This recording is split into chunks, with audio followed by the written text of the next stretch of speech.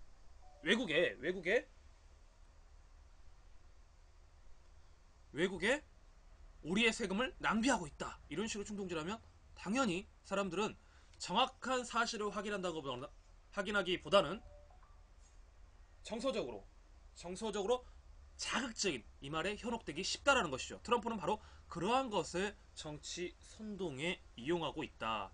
이런 것이 지금 팩트인 거죠. 이런 것이 팩트인 거죠.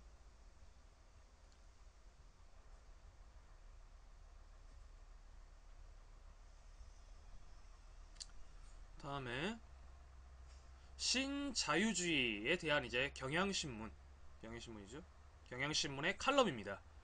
김호기의 세상을 뒤흔든 사상 70년, 시장의 온활한 작동 돕는 게 정부의 역할, 신자유주의 기초 세워 뭐 이런 겁니다.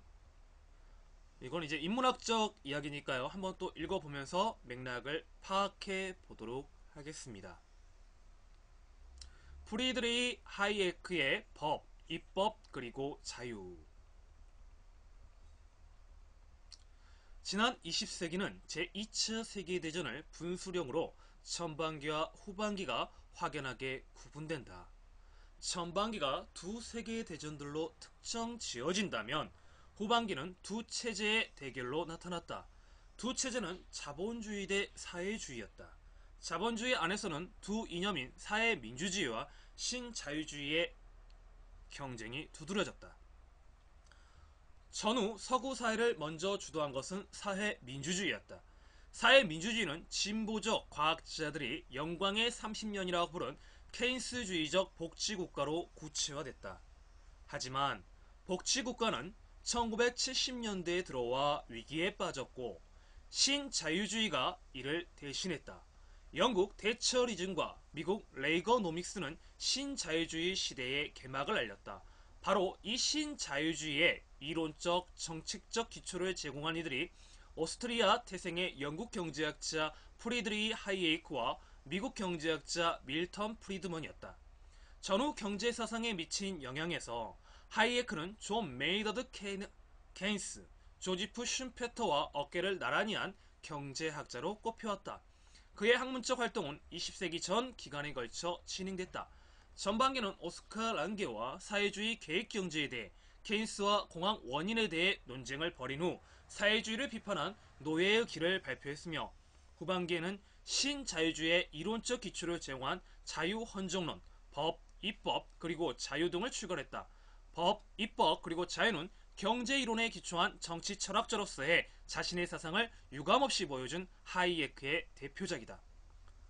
자생적 질서로서의 시장, 법, 입법, 그리고 자유는 세 권으로 나뉘어 발표했다. 제1권인 규칙과 질서는 1973년에, 제2권인 사회적 정의의 환상은 1976년에, 제3권인 자유로운 인간들의 정치 질서는 1979년에 출간됐다. 제1권 규칙과 질서에서 하이에크는 인류 역사에서 진화를 통해 형성된 자생적 질서를 주목한다. 이 자생적 질서를 대표하는 게 시장이며 이 자유시장은 사회 질서를 재생산하는 기본 메커니즘이다. 그에게 정부가 해야 할 일은 시장이 온활히 작동할 수 있도록 사회 제도를 정비하는 데 있다. 이러한 발상에 의거해 하이에크는 복지국가를 비판한다. 복지, 사회보장 등 정부의 서비스 활동은 정치적 편의에 의해 이루어지는 것이기 때문에 법의 지배를 위태롭게 하고 자유를 상실하게 한다는 게 그의 논리다. 제2권 사회적 정의의 환상에서 하이에크는 자유로운 인간들의 사회에서 정의의 문제를 검토한다. 그에게 사회적 정의에 따른 분배란 올바르지 못하고 부도덕한 것이다. 사회적 정의의 실현은 계약의 충실성, 소유에 대한 존중, 자신과 타인에 대한 책임 등 자생적 질서를 가능하게 했던 가치를 파괴한다는 게 그의 주장이다.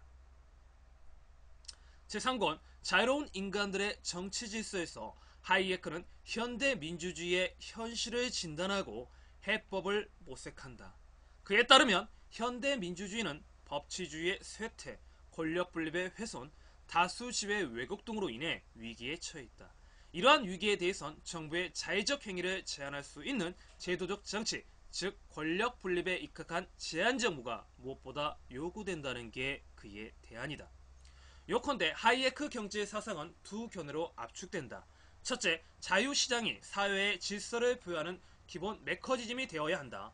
둘째, 정부는 개인 삶에 대한 간섭을 최소화하고 법치를 유지해야 한다.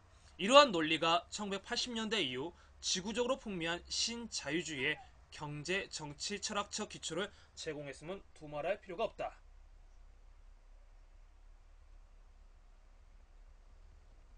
하이에크와 신자유주의.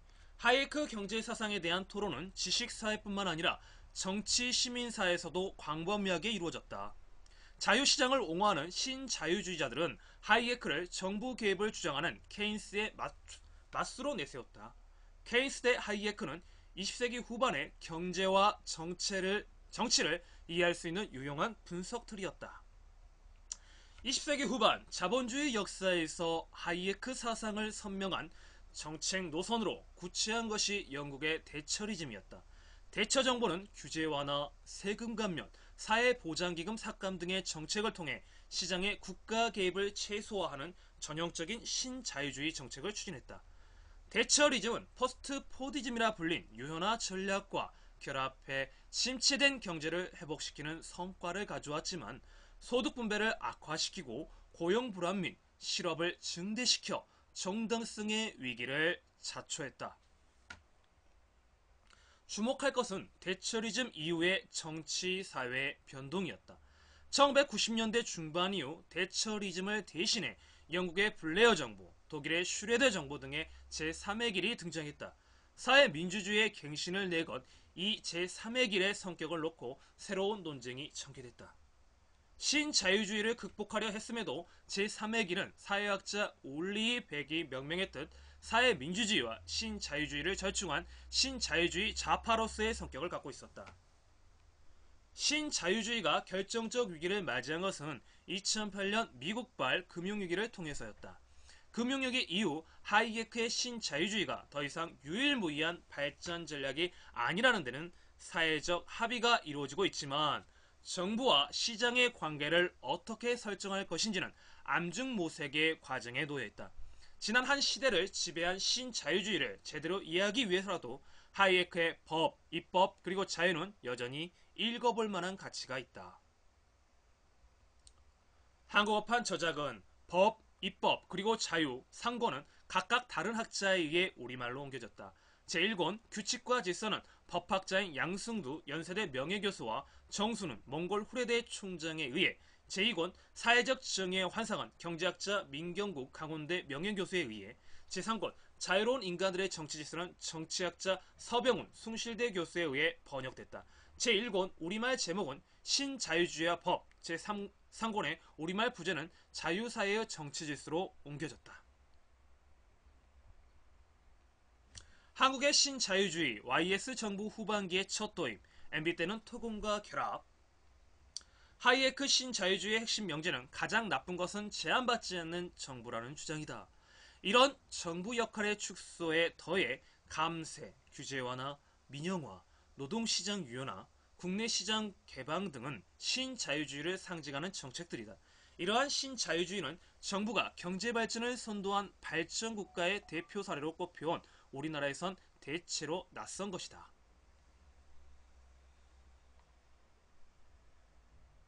우리 사회에서는 신자유주의의 기호는 1993년에 출범한 김영삼 정부의 후반기로 소급된다. 김영삼 정부는 초반기에 금융실명제 실시 등 경제개혁을 과방하게 선보였지만 이내 국제화, 세계화 담론을 수행하면서 후반기에는 규제 완화, 민영화, 시장 개방 등 신경제정책으로 선회했다. 1970년에서 80년대 군부 권위주의 정부가 추진한 발전국가의 신자유주의적 변혁이라는 이러한 정책 기조가 가져온 결과가 1997년 외환위기였다.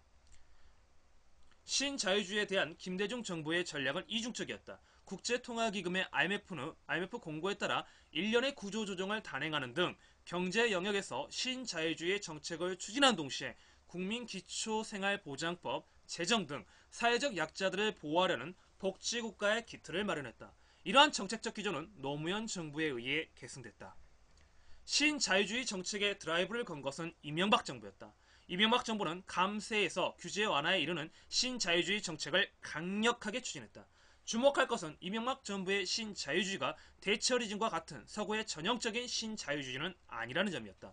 이명박 정부는 4대강 사업 등에서 볼 수 있는 전통적인 토건 정책을 선호했고 발전국가의 영향 아래 시장에 대한 정부의 개입을 여전히 광범위하게 유지했다. 이 점에서 이명박 정부의 노선을 신자유주의 발전국가에 공존한 신자유주의적 발전국가로 파악할 수 있다. 이러한 신자유주의에 맞서 2012년 대통령 선거에서 복지국가론이 새로운 대안으로 제시됐다. 복지국가론의 부상에는 2008년 금융위기라는 대외적 변화와 사회 양극화 해소라는 대내적 요구가 큰 영향을 미쳤다. 하지만 복지국가와 경제의 민주화를 내걸어 선거에서 승리한 박근혜 정부는 정작 출범한 이후 복지국가보다 규제개혁 등 신자유주의에 가까운 정책을 추진했다. 크게 보아 박근혜 정부의 경제 정책은 이명박 정부의 신자유적 발전국가와 큰 차이를 보이지 않고 있다. 뭐 이런 내용의 경향신문 내용인데요. 요약해보면 지금 세계사적 대세는 복지국가론이 대두하고 있는데 따라서 2012년 박근혜 정부도 복지국가론을 내세우고 선거에서 승리하여 지금의 대통령직을 유지하고 있지만 사실상 그의 정책은 이명박 정부가 추구했던 신자유 정책과 크게 다르지 않았다 라는 것이 이 글의 요지 정도로만 파악하면 될 것 같습니다. 어려운 내용이 많지만 그 어려운 내용에 대해서 다 이해하려고 하지 마시고요.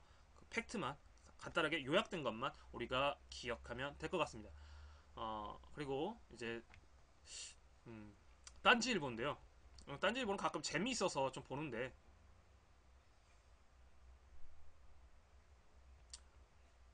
재미있어서 한번 여러분과 함께 읽어보고 싶어서 갖고 왔습니다. 10번째, 사회적 배려로 돈 버는 삼성 뭐 이런 건데요.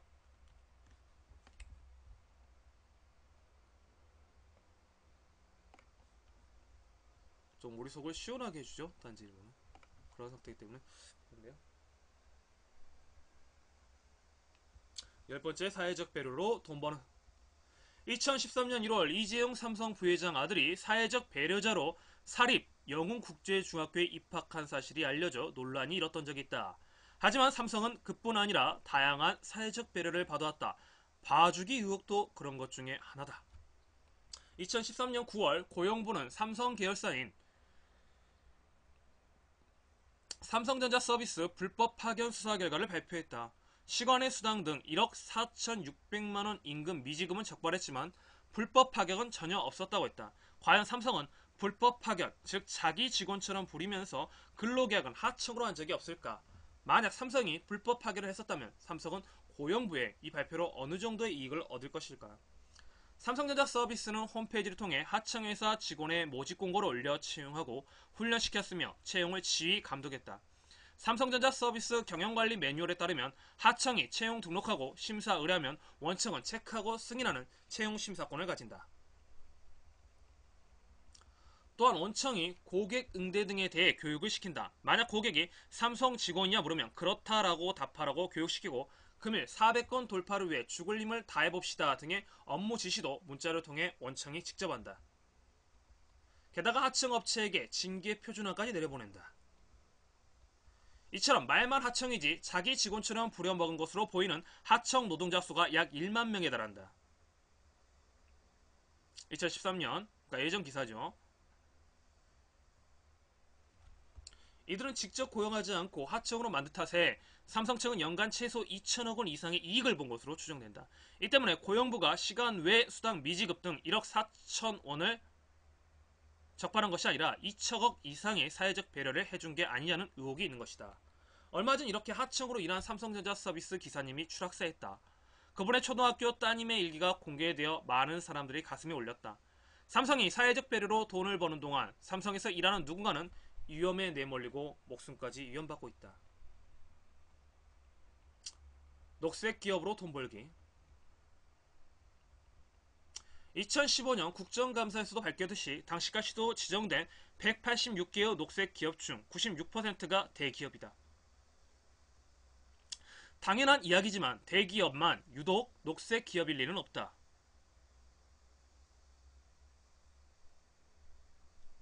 네, 전문가님 반갑습니다. 그런데도 발암 물질을 배출하고 화학사고를 반복적으로 낸 대기업들이 버젓이 녹색 기업이 되었다. 이게 지금의 우리의 현 주소라는 거죠. 녹색 기업 인증 제도가 대기업 전용 제도로 바뀐 탓이다. 원래의 사회적 기업이라는 의미가 퇴색됐다는 겁니다. LG화학은 최근 3년 동안 3건의 화학사고를 냈다. 녹색 기업 중 최다이다. 2011년부터 2013년까지 전국에서 가장 많은 발암물질을 배출하고도 녹색 기업으로 등재돼 있다. SK 하이닉스, 삼성 정밀화학 등도 예외가 아니다. 발암물질 배출량 1위의 화학사고 반복에도 대기업들이 녹색 기업으로 지정받는 이유는 무엇일까? 정부는 녹색 기업 인증을 사업장 단위로 받아서 어쩔 수 없다고 한다. 예를 들어 A 대기업 수원 공장에서 사고가 나도 A 대기업의 창원 공장은 여전히 녹색 기업으로 인정받아 A 대기업은 녹색 기업 인증을 사용할 수 있다는 것이다. 사업장 중 하나라도 사고가 나면 기업 전체가 녹색 인증을 사용하지 못하도록 바꾸면 되는데 그건 어렵다는 것이 정부의 답변이다. 대기업들은 녹색 기업 인증을 받으면 어떤 이익이 있을까? 우선 브랜드 이미지 및 판매량의 제고에 큰 도움을 받는다. 사례 하나, 은수미 의원실에서 알린 SK 하이닉스 사고 및 발암물질 유출 관련 기사가 아직 작게 실린 날을 준호하여 녹색 기업 SK 하이닉스 관련 광고가 인터넷에 집중적으로 게재됐다는 보고를 받았다. 이런 꼼수가 있었다는 겁니다. 제품 판매에도 매우 긍정적이다. 녹색 소비가 곤장되는 상황에서 녹색 기업 인증은 소비자들의 물품 구매 때 영향을 끼칠 수밖에 없다. 아마도 여러분도 아이들이나 부모님용 상품 구매 시 녹색 기업 인증에 안심한 경험이 꽤 있을 것이다. 게다가 녹색 기업이 되면 정부의 관리 감독으로부터 자유롭다. 정기 점검도 면제받는다. 오염물질 배출 시설이 제대로 된 것인지 허가를 받아야 하는데 녹색 기업은 그것도 신고만으로 넘어갈 수 있다. 오염물질의 처리 실태에 대한 보고, 오염물질의 채취 또는 관계 서류 시설 장비의 검사 역시 면제다.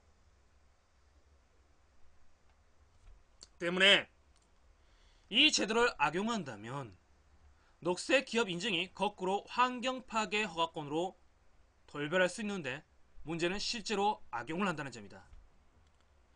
2013년 녹색 기업이던 현대자동차 울산 공장은 폐유를 하천에 버리다 적발되었다. 하나케미칼 여수공장, 삼성석유화학 서산사업장, 롯데케미칼 대산공장, SK하이닉스 청주사 업장 제2공장 등은 폐수 배출 시설에서 특정 수질 유해 물질 등의 변경사항을 신고하지 않았다. 그렇다고 지정 취소가 되냐고? 그런 경우는 매우 드물다. 기업이 이 제도를 악용하는 것은 모르지 않을 터인데 정부가 왜 의무로 양으로 도와주거나 아예 나서서 재벌 돈벌이를 옹호할까? 그들이 친재벌이기 때문이다. 그래서 정권이 바뀌어야 된다. 세금의 동반성장으로 돈 벌기. 재벌이 돈 버는 비법의 특징은 구석구석 무척 세밀하다는 것이다. 틈새부터 쥐구멍까지 돋보기를 들이대고 돈 벌 구석을 찾는다. 동방성장과 세금을 결합하는 것이 그 방법 중 하나다. 동방성장을 하면 정부가 지원을 해준다. 2004년 노무현 대통령이 직접 주도하여 대중소기업 간 상생협력 정책이 추진되고 2007년 9월 대중소기업 간 하도급 공정거래협약 절차 및 지원 등에 관한 기준이 제정되었다. 대기업의 동방성장을 촉진하기 위해 자금과 인력, 교육, 훈련 지원에 더해 협력사의 경영과 관련된 직간접적 지원까지 한다. 문제는 이런 지원책을 하청 노동자 교육에 이용하여 일석이조 돈벌이를 한다는 것이다. 과연 재벌 대기업답다. 2011년부터 SK 브로드밴드는 국가가 지원하는 직무교육을 실시했는데 총 교육자 5,620명 중 88%인 4,944명이 SK 브로드밴드 협력업체 직원, 즉 하청이고 강사의 절반 가까이는 SK 브로드밴드 직원들이다. 정부 돈으로 정규직이 비정규직을 교육시킨 셈인데 여기에 지원된 국민 세금이 약 20억 원이다. 이런 세밀함에 끝판은 이렇게 교육받고 일하는 하청 기사의 자녀에게서 보낸 어린이날 편지이다. 어린이날에 하청 기사분 가족까지 챙겨준 미담일까? 2014년 5월 4일 KBS 뉴스 9에서도 보도된 편지는 다음과 같다. 이렇게 좋은 날 아빠가 오랜 시간을 보내지 못하는 건 아빠가 세계에서도 최고로 손꼽히는 회사에서 열심히 일하고 있어서랍니다. 하청 기사는 SK 브로드밴드 직원이 아니라면서 정작 아이에게는 아빠가 세계에서 최고로 손꼽히는 회사에서 열심히 일하느라 어린이날에도 함께하지 못한다고 편지를 보낸 것이다. 상품권까지 곁들여서 말이다. 하긴 하청으로 돌리고 교육까지 국민 세금을 했으니 상품권쯤이야 전해줘야지 대기업답다. 덕분에 아버지는 아이와 놀지 못할 뿐 아니라 SK 다닌다고 거짓말까지 해야 한다. SK 직원인 줄 알아서 속아서 결혼했다는 부인도 계신다. SK만 이러냐고? 아니다. 삼성을 비롯해 많은 재벌 대기업이 업무를 하청으로 돌리고 하청 직원 교육을 국민 돈으로 시킨다는 의혹이 있다. 꼭 먹고 알 먹기, 땅 짓고 헤엄치기다.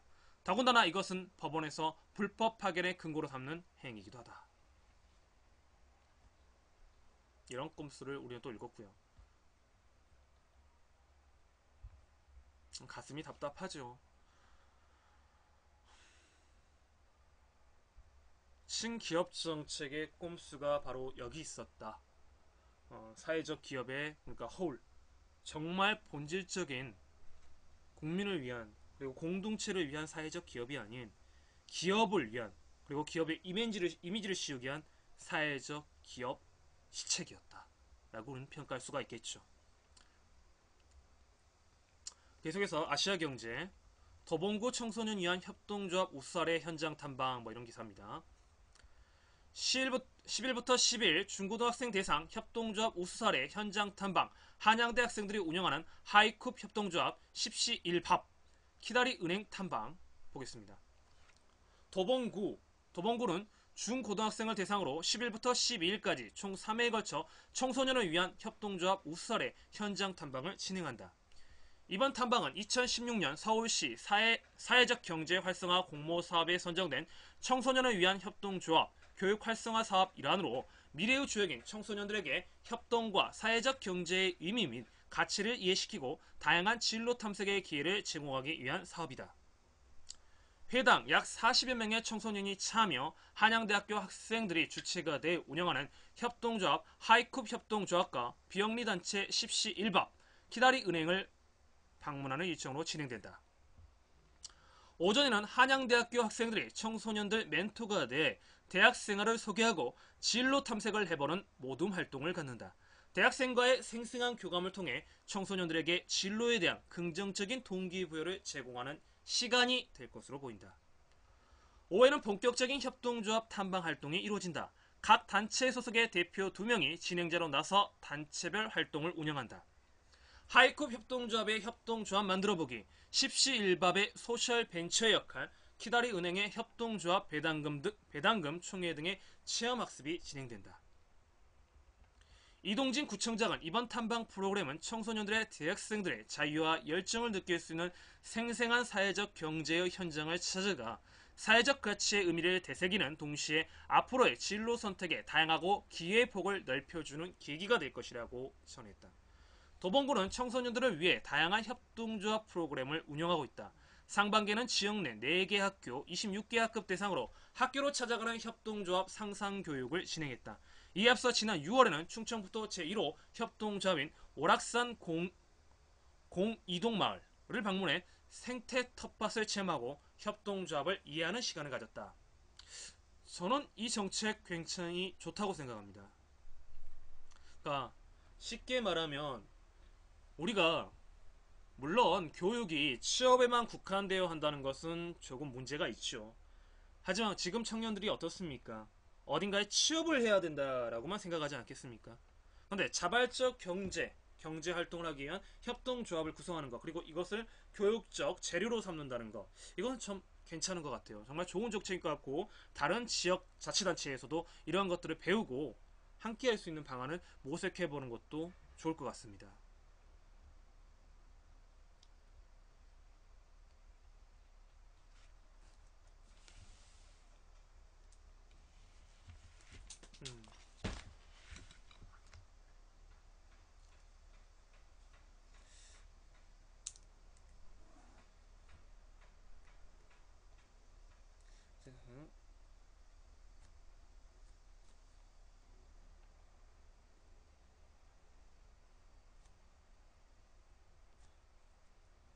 활동조합.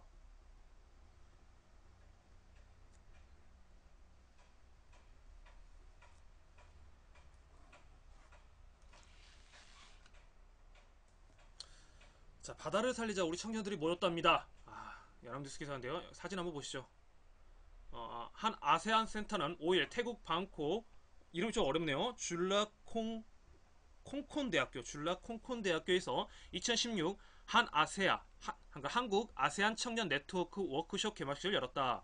오는 10일까지 이어지는 워크숍에서는 한국과 아세안 청년 120여 명이 참가해 해양 보존 활동을 펼친다. 뭐 이런 겁니다. 그렇습니다. 청년들이 또 이런 활동도 하네요. 또 이런 걸 알려줘야 되겠죠.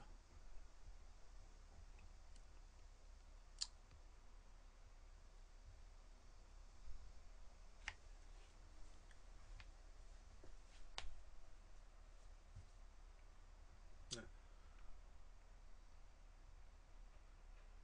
청년단체 정부 청년수당 직권 취소 사회적 불신 강요 결정 뭐 이렇게 하면서 이제 청년 참여연대에서 이제 했던 내용인데요. 보겠습니다. 정부가 서울시 청년활동 지원사업 일명 청년수당을 직권으로 취소하자 청년단체가 반발하고 나섰다. 민달팽이 유니온은 5일 성명을 통해 지금 청년들에게는 문제상에 견디고 재도약할 수 있는 공공의 지원과 사회적 신뢰가 필요하다며 정부의 직권 취소를 처리할 것을 촉구했다. 민달팽이 유니온. 이들은 기대를 놓지 않고 있던 청년들에게 돌아온 것은 견고한 불신의 벽이라며 정부는 그간 실패해온 청년 정책에 대한 반성과 개선 없이 더 나은 개인이 되는 것으로 문제를 해결하라고만 반복하고 있다고 비판했다. 이어 청년활동 지원사업이 포함된 2020 서울 청년보장은 서울 청년들이 직접 구상하고 제안한 정책이라며 청년 문제 해결을 위한 새로운 시도로서 이해할 필요가 있다고 지적했다. 민달팽이 유니온은 보건복지부는 청년활동 지원사업을 직권 취소할 어떠한 명분과 권한도 없다며 청년에 대한 사회적 불신을 강요하는 결정을 거부할 것이었다. 이 말이 뭐겠어요? 그러니까 서울시가 한 것은 서울시의 어떤 박원순 시장의 어떤 강력한 리더십에 의해서 청년수당 그 50만원 주는 것을 했던 것이 아니라 여러 청년 단체들과의 절차를 통하고 토론을 통하고 그리고 그 전에 이제 또 정부기관과의 토론을 충분히 했다는 겁니다. 그래서 했는데 이제 갑자기 직권 취소라는 것은 납득이 되지 않는다는 것이죠. 이런 문제점, 이런 꼼수가 있었다. 복지부는 전날 오전 9시를 기해서 서울시에서 청년활동 지원사업을 직권 취소하겠다고 통보했다. 직권 취소 명령으로 서울시의 청년활동 지원사업 대상자 결정은 무효. 이미 지급된 활동지원금은 부당이득 환수조치 대상이라는 것이 복지부의 주장이다. 서울시는 대법원에 복지부의 직권 취소 처분에 대한 집행정지 가처분 신청을 진행할 예정이다. 대법원 판결이 날 때까지는 청년수당 지급은 유보된다.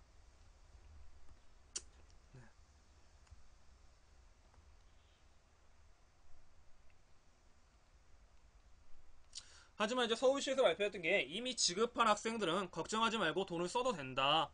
이것은 이제 청년들에게 환수하지는 않고 만약에 무효가 되더라도 환수하지 않고 자신의 행정적인 그 절차로서 이 일을 처리하겠다라는 식의 발표를 했죠. 공식적인 언론 매체를 통해서 발표했기 때문에 이것은 공신력이 있고요. 법적 효과가 있는 말입니다. 그러니까 우리 청년들 안심하고 받은 그 돈을 지급받은 학생들은 사용해도 무방할 것 같습니다.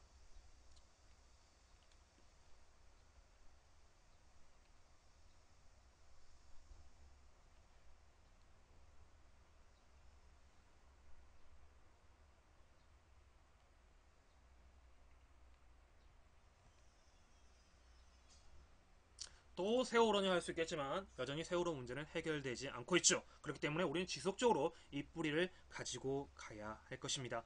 세월호 특조위 조사기간 보장하라 라면서 이제 경향신문에서 포토 뉴스를 실었는데요. 보이십니까? 5일 서울 광화문 광장에서 경기복지시민연대 등 시민단체들이 세월호 조사위원회의 1년 6개월 조사 기간을 보장하는 성명을 발표하고 있다라면서 포토 뉴스를 실었고요. 이와 관련된 자세한 뉴스 보겠습니다. 뉴시스입니다. 세월호 특조위 단식 열흘째 특조위마저 침몰시키려 하나. 그렇습니다. 진상규명 활동 보장을 호소하며 4.16 세월호 참사 특별조사위원회 특조위가 단식 농성에 돌입한 지 열흘째인 5일 특조위를 지지하는 시민단체의 발걸음이 이어졌다.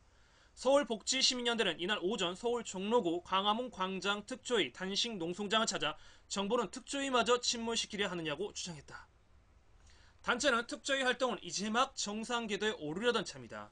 특조위 활동을 통해 세월호 선주인 청해진 해운과 국정원의 관계, 세월호에 선적된 제주 해군기지행 철근 의혹 등이 밝혀졌다고 지적했다. 이어 정부가 특조위 활동을 종료시킨 이후 특조위는 한 달째 아무런 일도 할 수 없는 상황이라며 특조위 활동 기간을 보장하라고 촉구했다. 정부와 세월호 특조위는 조사 기간을 두고 의견 차이를 보이며 갈등 중이다. 세월호 특별법에 따른 세월호 특조위 활동 기간은 특조위 구성으로 1년 6개월간으로 정부는 특별법이 시행된 지 지난해 1월 1일 특조위 출범일로 판단해 지난 6월 30일자로 특조위 활동을 종료시켰다. 반면 특조위는 위원회 인적 물적 기반이 마련된 지난해 8월 4일이 실질적인 구성 시기이므로 내년 2월 3일까지 조사 활동을 보장받아야 한다고 주장하고 있다.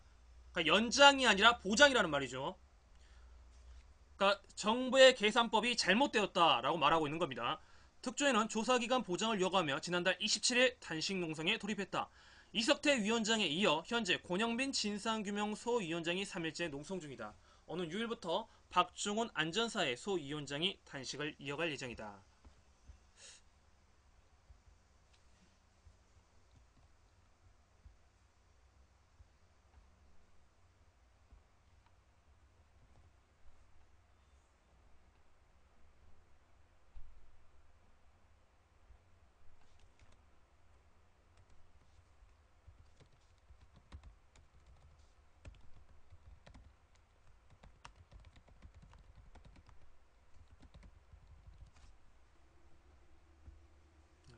또 알려줘야 되니까요, 사람들한테. 잠시요. YTN 뉴스입니다.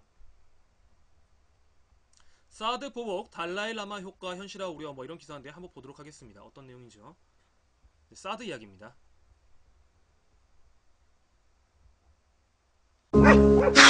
이 밤 야식은 또 배달인 건가? 지난 2008년 프랑스 사르코지 대통령이 달라이 라마를 만난 뒤 중국은 돌연 에어버스 항공기 150대 구매 계약을 연기합니다. 2010년 중국의 반체제 인사 류 샤오보가 노벨 평화상을 수상하자 노르웨이의 대중국 연어 수출이 급감합니다. 이처럼 중국은 정치적 갈등을 빚은 국가에 경제 보복을 해왔습니다. 실제로도 어떤 나라 정치 지도자가 티베트의 분리 독립을 주장하는 달라이 라마를 만나면 이후 2년 동안 대중국 수출이 평균 8.1% 감소한다는 연구 결과도 있습니다. 중국의 무역 보복에 따른 이른바 달라이 라마 효과입니다. 그러나 미국 오바마 대통령은 달라이 라마를 만났지만 외교 분쟁이 거셌을 뿐 실질적인 무역 보복은 크지 않았습니다. 맞대응도 양국의 교역 규모와 중국 기업이 역으로 입을 타격을 고려해서 한다는 얘기입니다. 이는 고고도 미사일 방어 체계 사드 배치 발표 이후 우리 정부가 중국의 큰 경제적 보복이 없을 거라고 낙관한 근거이기도 합니다. 국제 교역 질서라는 것이 물론 정치적인 문제에 의해서 영향을 받는데 교역 전체를 어떻게 크게 바꾸는 것은 보통은 안 하는 것이. 그런데 국제 무역의 규범이 온전히 적용되지 않는 관광 서비스 산업, 문화 콘텐츠, 인허가 등의 분야에서는 다양한 방식으로 보복 조치가 이뤄질 수 있습니다. 당장 중국은 우리 국민의 비자 발급을 까다롭게 했고 유명 연예인의 방중 행사가 연기되는 등 한류를 꺼리는 분위기도 심상치 않습니다. 예를 비관세 조치로서 위생 검역을 강화한다든가 기술 규제에 대한 보다 까다로운 어떤 도중을 도입한다든가 아니면 한류나 또는 관광이나 여기에 부정적인 영향을 미칠 수 있는 조치들을 취하는 것. 여기에다 중국인들 사이에서 혐한 감정이 확산하는 것도 일종의 달라이 라마 효과인 셈이어서 유무형의 피해를 우려하는 목소리가 커지고 있습니다. YTN 구한석입니다.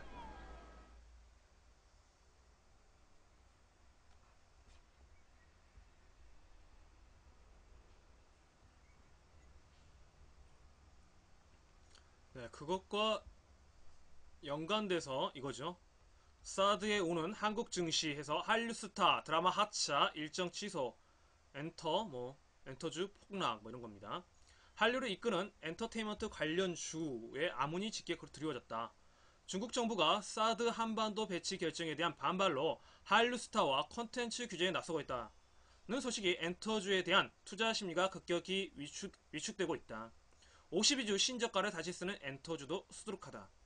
전문가들이 한류 훼손 우려가 존재한다는 점에서 관련 업종에 대한 눈높이를 낮춰야 한다는 조언을 내놓고 있다.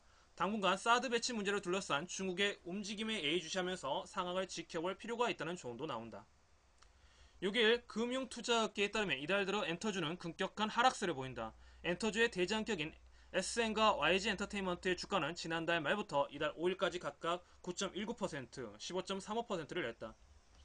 YG 엔터테인먼트는 전날 장중 32,000원을 기록하며 연중 최저가를 기록했다. SM은 이보다 앞선 지난 2일 27,650원으로 신저가를 다시 썼다. 다른 엔터주의 사정도 다르지 않다. CJ, 판타지오, 펜 엔터테인먼트, 큐브 엔터, JYP, 초록밴, 키스트, FNC 엔터 이것들이 다 일제히 하락했다. 하락폭만 7에서 20%로 상당한 수준이다. 최근 중국 당국이 한류 스타의 방송 출연을 금지하라고 지시했다는 소문이 돌면서 관련 종목은 요동치기 시작했다.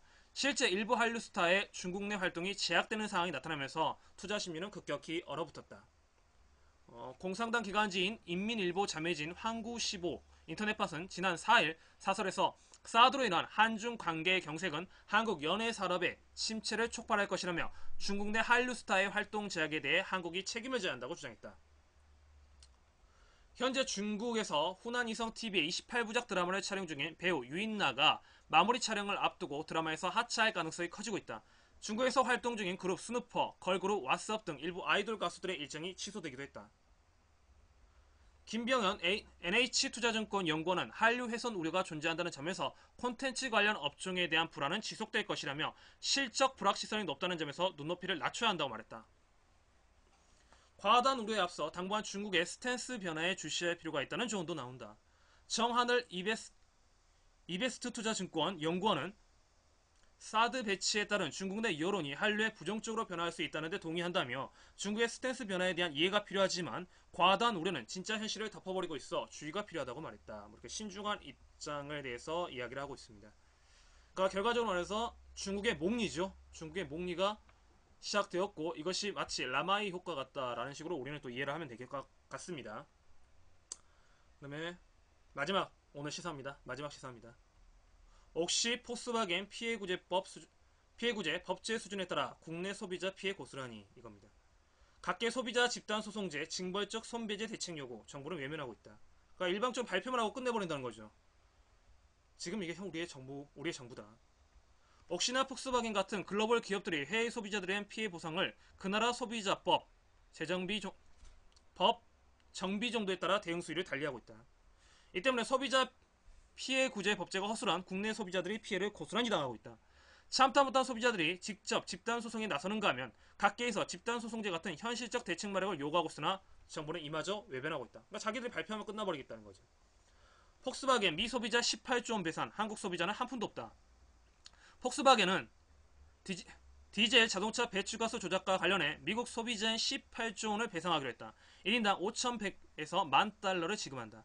이는 2014년 도요타의 급발진 사고 합의액 12억 달러의 10배가 넘는 자동차 업계 사상 최대 배상액이다. 하지만 한국에서는 금전적 배상을 하려면 위법 사실이 있어야 하는데 한국에서 문제가 된 차량은 이미 설정 금지 법규가 생기기 이전에 정부 인증을 받아 팔린 것으로 법률상 문제가 없다며 배상을 않기로 했다. 다만 도의적 책임을 느껴 100억 규모의 사회는 공헌기금 100억 규모의 공헌기금 계획을 마련하겠다 이거죠. 그러니까 사회에 환원하겠다 이런 말이겠죠.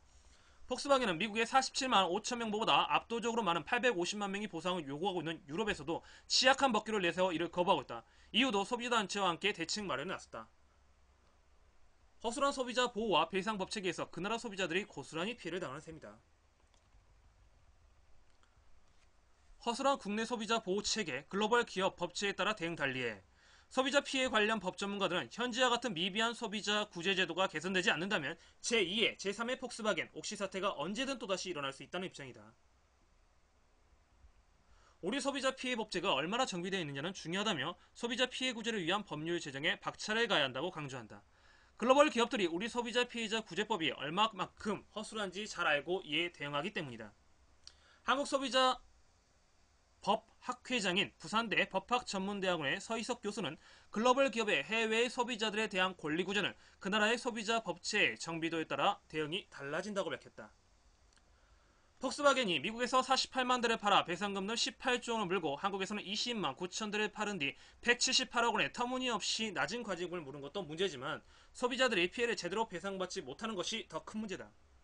환경부는 이일 폭스바겐에 대한 행정처분 등 내용을 발표하면서 소비자 배상 보상 대책에 대해서는 환경부 일이 아니다라고 선을 그었다. 이에 대해 김현 법무법인 세창 대표 변호사는 인증 취소나 과징금 부과는 사실 소비자와 관련이 없는 조치고 정작 피해자인 소비자에게 돌아가는 것이 전혀 없는 점이 큰 문제라고 밝혔다. 이 때문에 참다 못한 소비자들이 폭스바겐 배출가스 조작에 대한 손해배상 청구 집단소송을 내고 환경부의 인증 취소와 판매 정지에 따라 중고차 가격이 떨어지자 추가로 집단소송을 준비하고 있다. 각계 소비자 집단소송 징벌적 손해배상제 요구. 국민의 건강과 생명을 위협하는 기업의 불공정 행위로 인한 사건이 터질 때마다 야당과 학계와 소비자단체 등이 소비자 집단소송제도와 같은 법적 대책을 요구하고 있다. 법원도 최근 들어 징벌적 손해배상 제도에 긍정적인 검토를 하고 있다. 고영한 법원 행정처장은 지난달 국회에서 징벌적 손해배상 도입에 상당히 오픈마인드를 갖고 있다고 밝혔다. 대법원 사법정책연구원과 국회 입법조사처가 6월 말 국민의 생명 신체 보호 적정화를 위한 민사적 해결 방안의 개선 심포지엄을 공동 개최하기로 했다. 천여 명의 현직 변호사와 교수들이 참여하고 있는 징벌적 손해배상을 지지하는 변호사, 교수 모임도 집단소송제와 징벌적 손배제가 도입되면 혹시나 폭스바겐 사태는 더 이상 발생하지 않을 것이라며 도입을 강력히 요구하고 있다. 혹시나 폭스바겐 사태를 계기로 소비자 보호를 위한 법안들이 잇따라 발의되고 있다. 더불어민주당 박영선 의원 등이 징벌적 배상법과 집단소송법, 자동차 소비자 보호법 등 소비자 권익 보호를 위해 필요성이 제기됐던 법안들이다. 정보기업 경영위축, 소비자 피해 나몰라라. 정부는 2005년 증권 분야에서 집단소송을 도입한 뒤 제조업 등으로 확대되는 방안에 대해 변화를 보이지 않고 있다. 소관부서인 법무부는 10년이 넘도록 신중하게 검토해야 한다는 입장이다. 지난달 국회 본회의 대정부 질문에서 황교안 국무총리는 집단소송과 징벌적 손해배상 제도는 우리 민법의 실손해배상 원칙에 맞지 않는다며 남용에 따른 기업활동 위축 우려도 있어 면밀한 검토가 필요한 사안이라고 사실상 반대 입장을 보였다. 정경련 등 대기업들도 기업활동을 위축시킬 우려가 있는 법안들이 20대 국회에 쏟아지고 있다며 우려를 표시했다. 홍정아 국회 입법조사처 입법조사관은 심포지엄에서 집단소송제가 확대되면 소송이 많아지거나 기업 경영에 피해를 줄 것이라는 논리는 기업이 다수에게 피해를 입혔더라도 복잡한 절차를 통해 적극적으로 손해배상을 받으려 노력하지 않으면 배상하지 않겠다는 의미라고 지적했다. 또 옥시와 같이 기업의 무분별한 이익 추구로 집단적 피해를 입은 국민들이 권리를 행사하기 힘든 상태로 방치되는 것은 바람직하지 않다며 누구나 제기할 수 있으나 기술적으로 어려웠던 소송을 원활하게 해주라는 것이라고 밝혔다. 중국도 2013년도에 소비자법을 개정해 받은 손해의 3배까지 배상을 인정하는 징벌적 손해배상 제도를 도입했다. 중국도 도입했다라는 것이죠.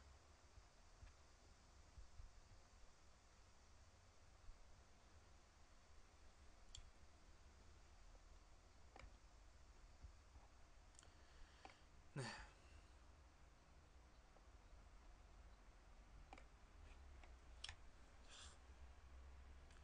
이슈가 되어야 되는데 이슈가 되지 않는 뉴스들, 그리고 우리가 줄기를 잡아야 되는 뉴스들 오늘 간략하게 살펴봤습니다.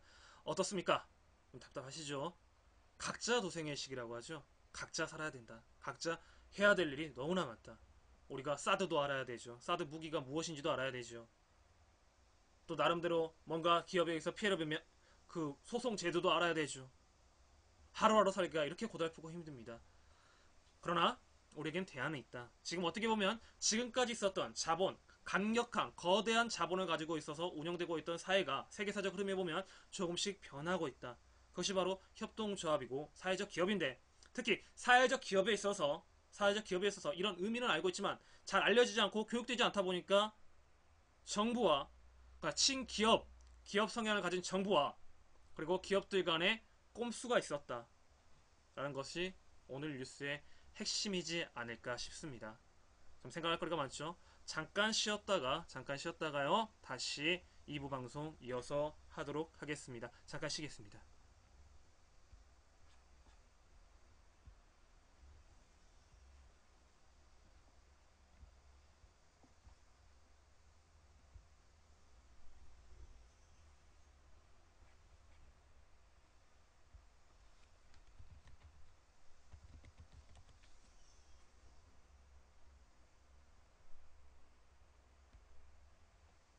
This guy, he'll run a marathon. Whoa, You, man. me? She will